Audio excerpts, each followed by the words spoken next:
La partie qui nous tient à cœur, c'est la partie de conclusion, et nous demandons à notre ami de toujours, Philippe Lemoine, de nous donner sa vision. Philippe, j'attends ça avec impatience et je suis sûr beaucoup de gens avec nous. Merci infiniment d'être avec nous, d'être fidèle. On compte sur toi. Merci beaucoup, bonsoir. Écoutez, je vais être très rapide et conclure uniquement sur un double plaisir que j'ai, le plaisir de conclure et puis le plaisir d'écouter, de contribuer aussi à relayer et à amplifier peut-être les messages de ce soir.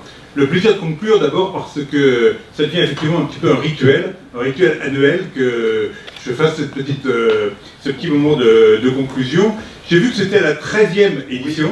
Et le hasard faisait que lundi, je participais, comme peut-être certains d'entre vous, au BFM Awards. C'était aussi la 13e édition des BFM Awards.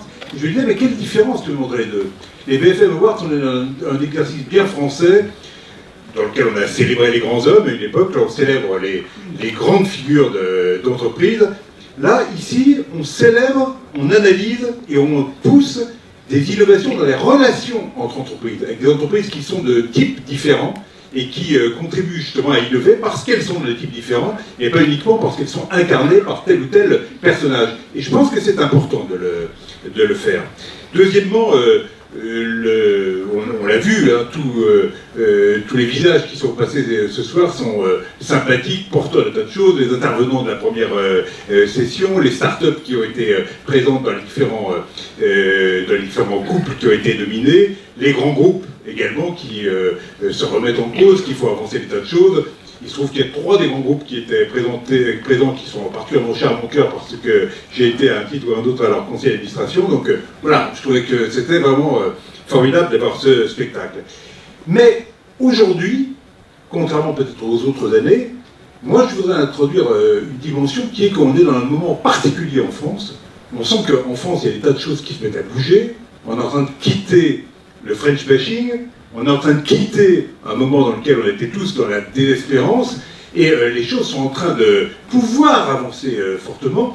Mais ce qui me semble vraiment important, c'est qu'on se dise tous que ce qui pourra se passer dans les années à venir, dans le momentum qui existe en France, va être extrêmement dépendant de nous tous. Extrêmement dépendant. Pourquoi? Parce que le mouvement est là, mais les mots et le sens même du mouvement va être lié à notre capacité d'apporter pas mal de choses. Vous voyez, rien que dans la manière de parler de l'entreprise, moi, quelquefois, je me dis, attention, il se trouve que, historiquement, j'ai été très lié aux démarches qui ont été impulsées par Bill Clinton à travers la Clinton Global Initiative, dont j'étais un relais en Europe, et quelquefois, je me dis, attention, le discours le plus actuel, le plus moderne qui s'exprime en France, il ressemble un peu à ce qui existait aux États-Unis il y a 25 ans. On est calé par rapport à la mondialisation, qui est un phénomène important. Calons-nous aussi par rapport aux aspects les plus récents de la transformation numérique. Et ça amène à parler de l'entreprise, à parler du rôle des personnes, etc., d'une façon qui est un peu plus actuelle. Et le bon plaisir, il était grand à écouter, à relayer, à amplifier ce que vous disiez, parce que, en vous écoutant, et notamment je trouve que c'est très bien d'avoir créé la démarche d'un think tank qui se nourrit des expériences que vous vouliez passer à travers cela, parce que c'est une démarche extrêmement riche. J'ai trouvé que les thèmes qui étaient mis en avant étaient des thèmes très, très justes. On n'oppose pas artificiellement les small et les big, les petits et les grands. On sait que l'économie d'aujourd'hui suppose les uns et les autres et des relations innovantes entre les uns et les autres. Et surtout, on part du réel. On part du réel pour essayer de mettre des mots, de mettre des concepts par rapport à ça. Je crois qu'il ne faut pas s'arrêter en chemin. On a vu un exposé tout à l'heure à plusieurs voix du think tank qui a été créé. On a vu les prix qui ont été nominés puis attribués. Je crois qu'il faut accélérer encore cette démarche, essayer d'amplifier, lui donner encore plus d'allant, et voilà, et ne pas hésiter à nommer ce qui ne va pas.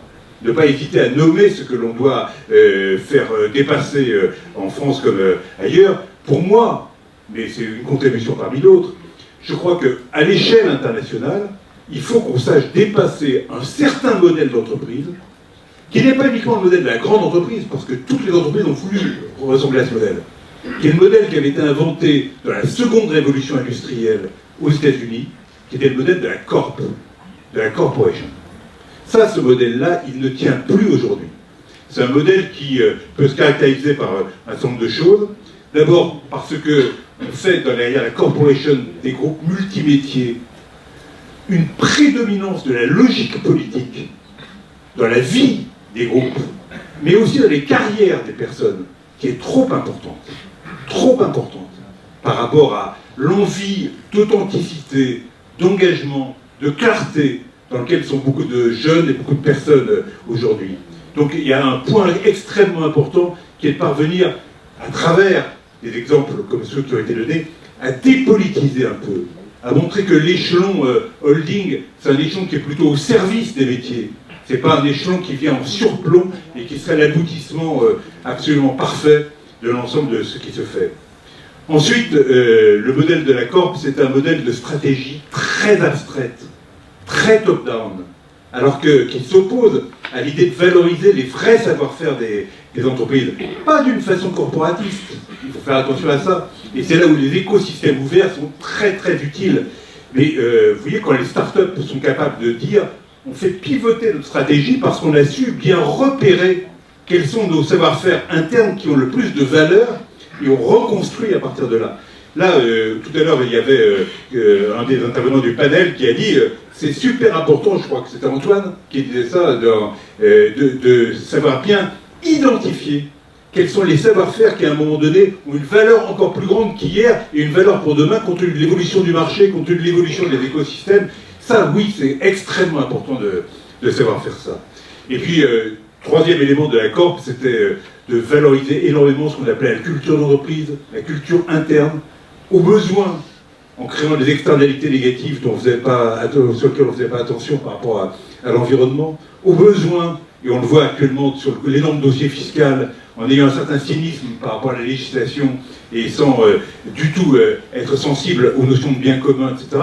Aujourd'hui, il est absolument important de développer une culture, on a dit à un moment donné, du sens, du bien commun, de la définition des choses qui sont utiles, qui permettent aux uns et aux autres de correspondre à ce qu'ils cherchent dans leur métier et dans leur travail, c'est-à-dire quelque chose qui est utile, qui ait du sens et dans lequel on peut s'impliquer réellement. Donc je crois que ça, c'est des évolutions qui sont très fortes. Ce qui se fait à travers les relations entre start-up et grands groupes contribue à créer des dynamiques qui sont efficaces, mais qui sont des dynamiques transformantes. Et c'est ça qui me semble absolument important, c'est de continuer à amplifier ce mouvement de transformation des entreprises, parce que ce n'est pas le modèle de l'entreprise du 19e siècle qui nous fera gagner au 21e. Ça, je ne crois pas du tout. Voilà. Merci beaucoup.